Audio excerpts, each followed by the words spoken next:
Bora falar sobre o valor dos estaduais. Informação exclusiva extremamente importante. Quanto o seu time recebe com cotas de TV durante o campeonato estadual? Em geral, essa diferença era grande, mas se tornou ainda maior nessa temporada com o advento da Globo abrindo mão da transmissão dos campeonatos. Por exemplo, é o primeiro ano em que a gente não tem o Campeonato Paulista sendo transmitido pela Globo, e sim pela Record. Mas a Federação Paulista, ao contrário das outras federações, conseguiu negociar o Campeonato Paulista com várias outras plataformas. Por exemplo, o YouTube, por exemplo, a HBO Max, enfim, você consegue assistir o Paulistão de várias maneiras, aumentando a fonte de receita.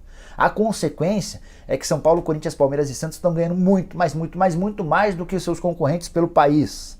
Por exemplo, a cota para os grandes em São Paulo é de 30 milhões de reais para cada um.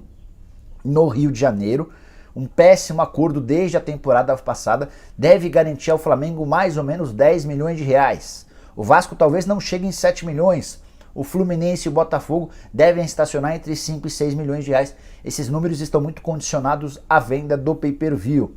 Em Minas Gerais, outra queda vertiginosa. Atlético e Cruzeiro tinham direito até o ano passado até quase 14 milhões de reais.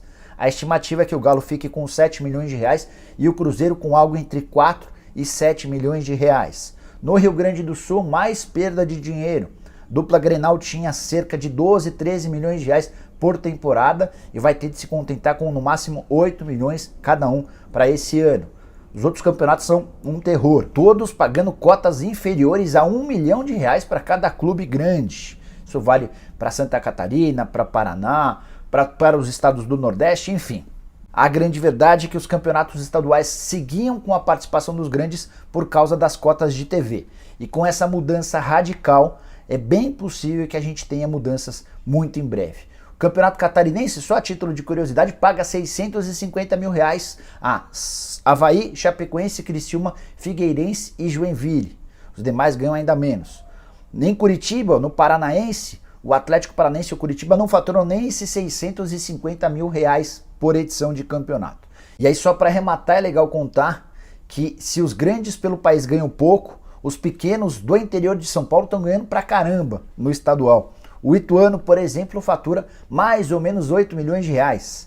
Então dá para dizer que o time de Itu vai ter uma cota de TV superior à do Vasco, à do Fluminense, à do Botafogo, à do Atlético Mineiro, à do Cruzeiro. Eventualmente vai ganhar a mesma coisa de Grêmio Internacional, só para vocês entenderem como os campeonatos pagam de maneira absolutamente descoordenada.